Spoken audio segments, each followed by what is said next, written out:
Women of Reddit, what is your nice girls finish last story? I had spent a year building up the confidence of my ex-boyfriend who was extremely insecure.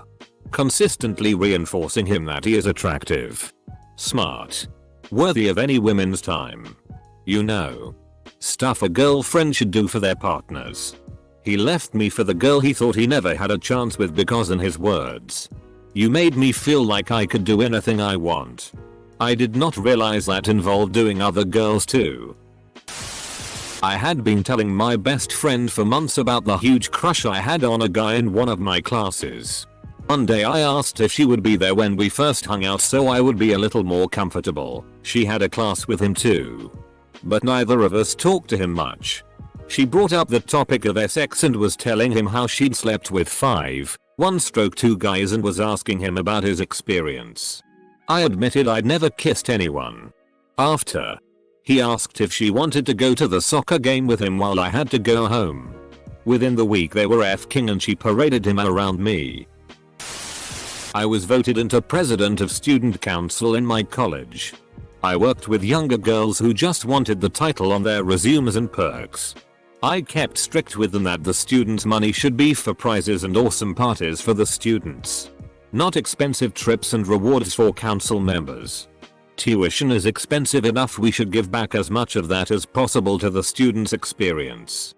Well, after almost an entire year of fighting with these selfish people, they thought I was being unfair to them, voted me off with a week of my term left, so they could go on one last student paid trip while charging the students for the last activities they put on. It was crushing and really put bigger politics into perspective for me. First grade. I will never forget.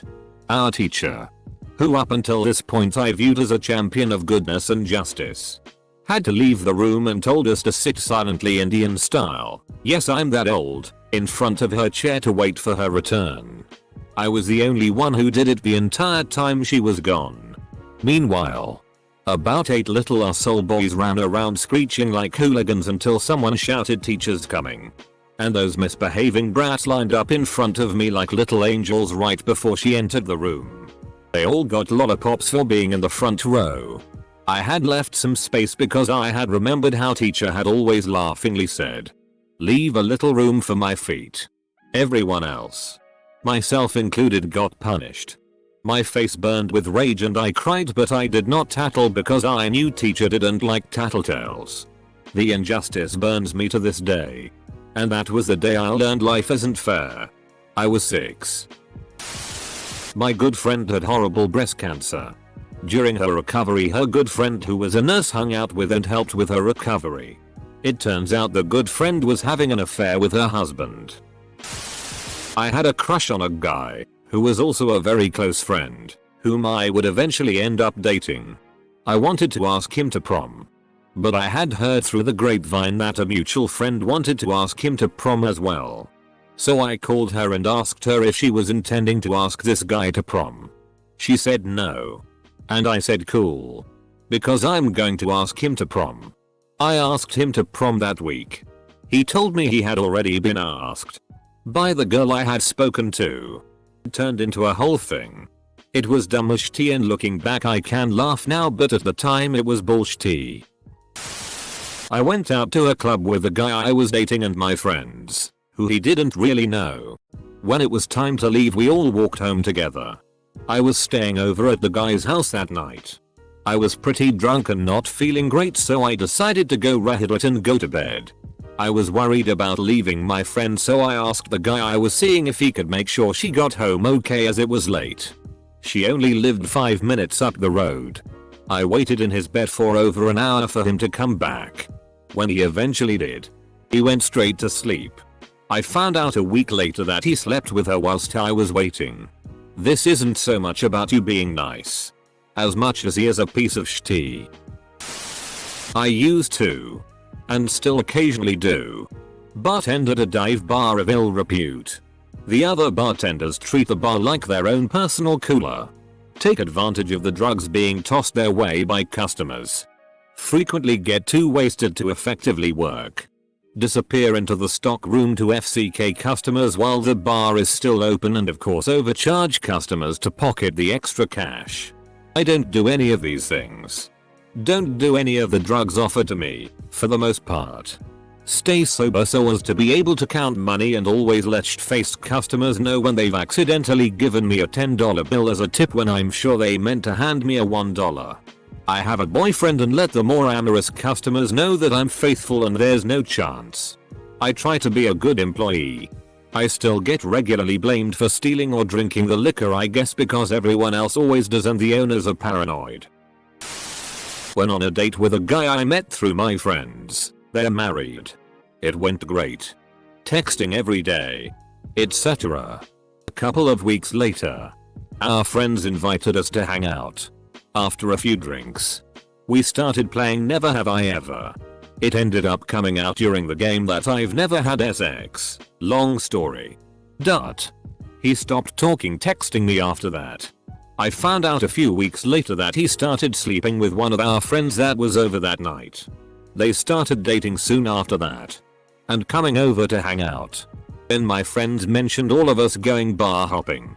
It sounded fun, and I was game. Then they said, actually, would you mind babysitting the kids? You're responsible and we trust you. Besides, it's gonna be couples going anyways. Full stop. I learned that day that responsible circumflexidiaris is a cute fun. At least I have a great job and a motorcycle. I had been dating a guy for roughly a month after being friends for a year or so. One day he told me that he wanted to break up because he had realized he was in love with his old friends with benefits, and that I want her to make me happy the way you make me happy. 12-year-old me was a chubby, socially awkward dork with braces and awful frizzy hair. The whole 9 yards of awkward puberty. I didn't have many friends because I had awful social skills. And most of the friends I had were boys because I didn't know how to interact with other girls very well. I would always try to be there for my guy friends. Always be there when they wanted to hang out or have someone to talk to. Obviously I was crushing on all of my friends. Everyone else was getting boyfriends, why couldn't I have one? Because I was an awkward dorky kid with zero confidence and nothing to offer. That's why. Took me a couple of years to figure out that just being nice wasn't going to get me noticed as a romantic partner. I needed to develop my own personality and grow into a real person with a life. I'm happy I don't just feel like a nice girl anymore. I was infatuated with this guy in my first year of college. We hung out. He lived on my floor.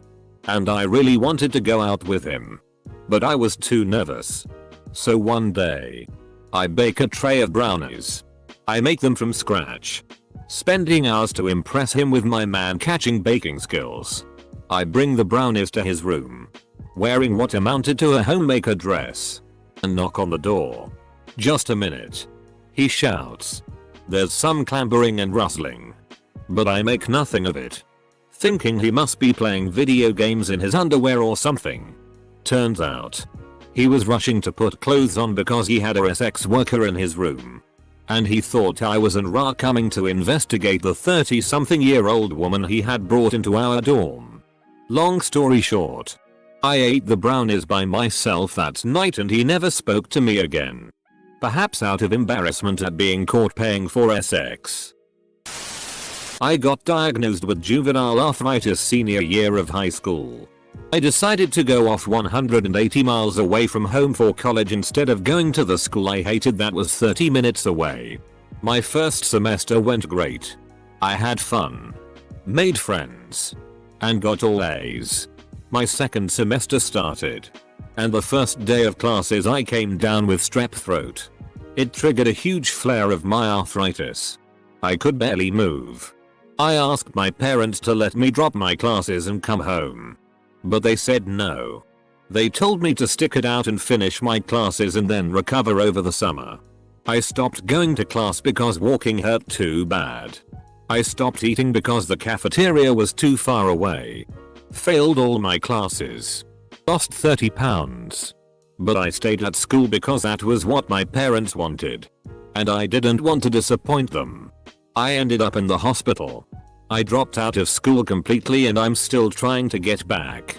Now to the school near home. I have several destroyed joints from the flare. Some that need replacement. I'm 19. Online dating. If you ghost on someone, you're a bitch. If you don't ghost and politely message your date that it's not working out, you get a never-ending spew of insults. Pay threats. Too ugly for me anyway. I got a B in my freshman year wood shop because I wouldn't cut in line to use the machines. I also wouldn't protest when anyone else cut in front of me. As a result, several of my projects were literally the last ones turned in. Nice means spineless. Right? Not cutting in line equals nice. Letting other people cut in front equals spineless. I don't steal boyfriends. But I have had multiple boyfriends stolen from me. And the girls knew I was dating them when they moved in. Also, being the good girlfriend usually devolves into a situation where you're being taken advantage of and paid household and emotional labor. This guy that I was good friends with for a long time always tried to make it more than a friendship. He sleeps around with a lot of girls, and even though we got along great, I didn't want to be just another one.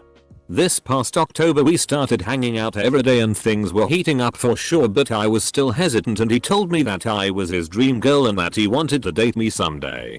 I ended up sleeping with him and whatnot, and about a month later, the minute things got too serious, he bailed and told me that I was too nice, and he basically said he would cheat on me if we dated because he is not a one-woman guy at this point in his life. Sucked that I gave him a chance, but at least he was honest with me. TL. I introduced an acquaintance of mine to my then girlfriend. The friend didn't know we were dating. And later in the night asked if my girlfriend was there with another woman. I said, no. She's with me. We are dating. By the end of the night, the friend and, now ex-girlfriend, are making out and end up going home together. I have watched the majority of my friends trap their partners. Flushing the pill down the toilet. Not even bother to take it. Stabbing condoms. And I always thought it was a truly deceitful way to bring a child into the world. Fast forward 10 years and I'm almost 30. Not married and no children because my boyfriend is a commitment phobie. Meanwhile, all the trapper slappers, as I like to call them, are married with big houses and families. They have everything I want. But not the way I want it. Your friends are terrible people. My ex cheated on me before we were married. Obviously I gave him the second chance he begged for. 3 months shy of our 20 years anniversary. The divorce was final. After he cheated on me again. And got engaged to another woman while he was stationed in another city. Postscript. She and I became friends. Still are. She had been told we were divorced already and had no idea someone was being hurt. But as for finishing last? Maybe not in the long run. Both his fiancée registered sign and I are engaged to amazing men a couple years later and deliriously happy. I had a crush on my current boyfriend for nearly 6 years before we started dating. We chalked it up to mainly bad timing. Either one was in a relationship, or the other one was. When we finally got together, I came to find out that not only did boyfriend have a crush on me too, but a close mutual friend of ours had explicitly told him not to go for me. Because said friend selfishly wanted to try to go for me himself. Sad thing is, our now ex-friend is married. And was back then too. I considered this person a close friend. But he ended up being a womanizing assbag. Because of this asshole. We both ended up in several horrifically shitty abusive relationships before finally getting together years later. At least there's a happy ending. Thanks douche. Edit. I apologize if I misunderstood the meaning of nice girls finish last. Took a quick glance at work and furiously began typing. I think I thought it meant something else. But regardless. Most of you guys have been great and more than understanding. Either way. Thanks for letting me vent. When I was 16 I found out that I needed to be in a wheelchair for 6 months because of health problems. I told my then girlfriend about it over Skype. After telling her, she turned off her cam and switched to messaging. She asked how long I'm supposed to be in the chair. I told her it was to be determined because I really didn't know how long yet. In the next message, she dumped me because personal reasons. TL. DR. My first girlfriend dumped me because I was crippled. Maybe she was valid. A guy who I fell madly in love with told me he didn't think relationships were him and he needed time to work on school and figure himself out. He had a new girlfriend in 2 months. It was because I wouldn't sleep with him. I was in love with my best friend and didn't know it whilst growing up with her. I always made sure she did her homework, even if that meant I did it. I was happy to. I'd give her incentive to get up in the mornings for school. 2. Our first class started at 7:05 AM. Like buying McDonald's and have coffee ready. We always played around and kissed in front of teachers and students to make a statement. But it was, to me, noted that we liked guys and it was just an act. So when she finally made a move on me, I was so confused and ruined it. She is probably the only girl I'll ever love. I had been with my boyfriend at the time for 7 years. We had built a life together. He took an out-of-town job that paid really well. He was gone for 6 weeks at a time and then home for 1-2 weeks. I called him every day. FaceTime. Texts. Multiple times a day. When he stopped answering me as much as usual, I didn't think anything of it. I know he gets busy. Flash forward 2 effing years later. He had been seeing a woman who lived about an hour from us for 2 goddamn years. Lying about his business trips to go see her. I only found this out because she sent me a Maury-style collage of her other boyfriend. My boyfriend and a baby that she claimed was one of theirs. After 9 years together, I packed my shit and never looked back. For your information, it wasn't his baby. Edit. I am way happier. I've noticed many of my friends are afraid to speak up.